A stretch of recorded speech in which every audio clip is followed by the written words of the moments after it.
to an All Hallows Eve edition of The Horror Collector. I'm Terry M. West, also known as the hardest working horror author you've never heard of.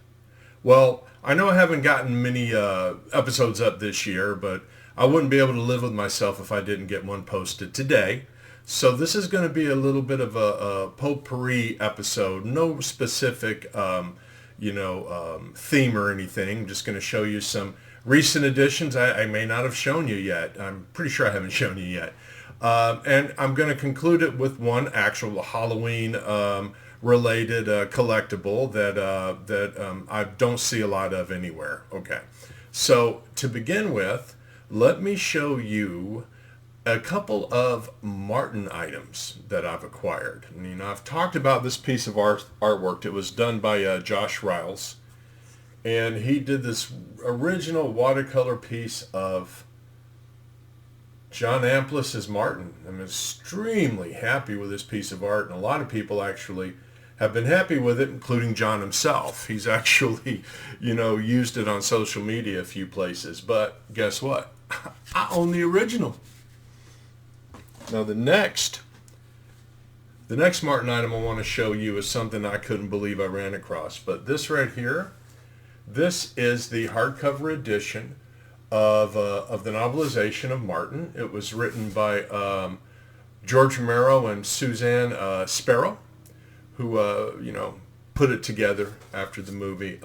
Now this does have some, unfortunately, it does have some pages that are loose. But on the very first page, this was signed by John Amplis as Martin. So I'm a huge Martin fan. There aren't a ton of things that you can buy as far as collectibles. There's a soundtrack, posters, videos, things of that nature. But this is a hard one. And I was very, very happy to add it to the collection. I also have a UK paperback edition, which I've shown off before. And one of these days I'm going to get my hands on the US paperback first edition. That'll be awesome to get. So this next item I want to show you is was a repaint of my Forgotten Prisoner model kit.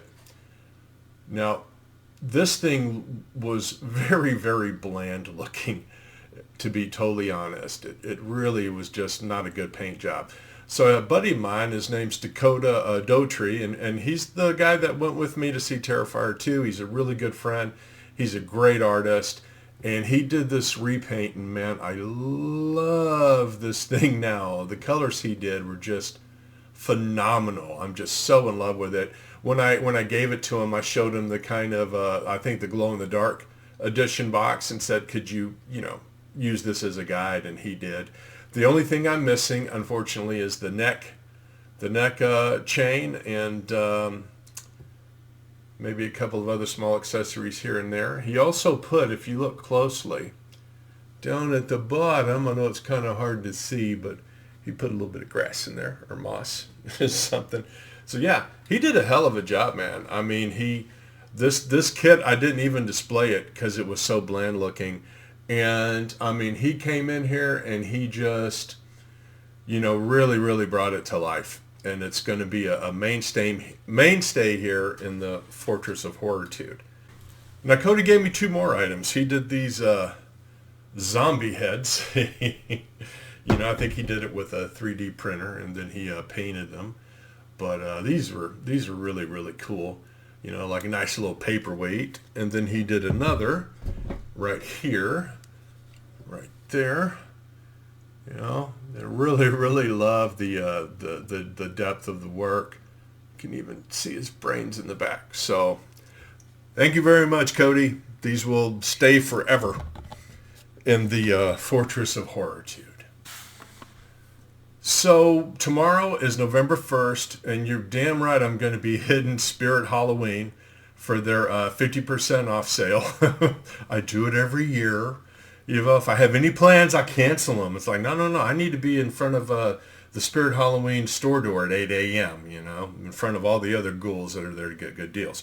But this year, I took advantage of a 25% off coupon that Spirit sent me, and I got this Chucky sidestepper.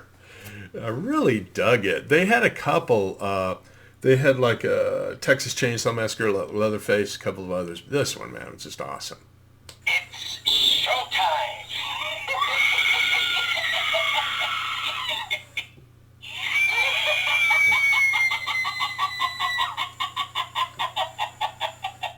I'll be back. I always come back. All right, that's enough out of you, Chucky. Let me turn you off. There we go.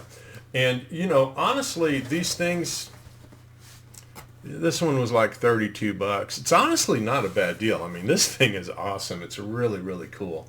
You know, I'm not the hugest Chucky fan, but I will grab an item here or there. But I loved this, and I loved the deal that I got on it. All right, so the last item I'm going to show you, and then I'm going to let you get out there and, you know, trick or treat. And remember to let your parents check your candy before you eat any of it. My wife checks mine every year just to make sure I'm not going to get a razor blade in the mouth or something. But this is an item that I bought, you know, years ago at a thrift store. It was Goodwill, I believe. And I haven't seen it anywhere since. I've seen it actually. Let me rephrase that. I've seen it once on eBay, and it was up there for like, I think they were asking $75. Don't know who made it. There's no tag on it. Don't know the exact year. It looks to be around maybe 70s. But it's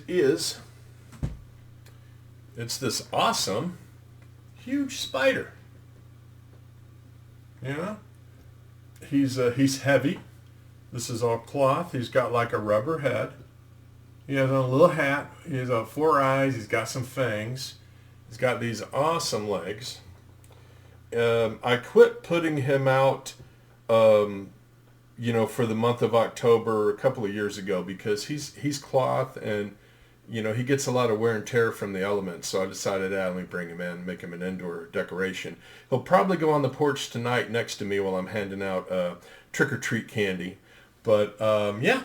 This thing, like I said, it's sweet. If anybody out there knows anything about it, please let me know.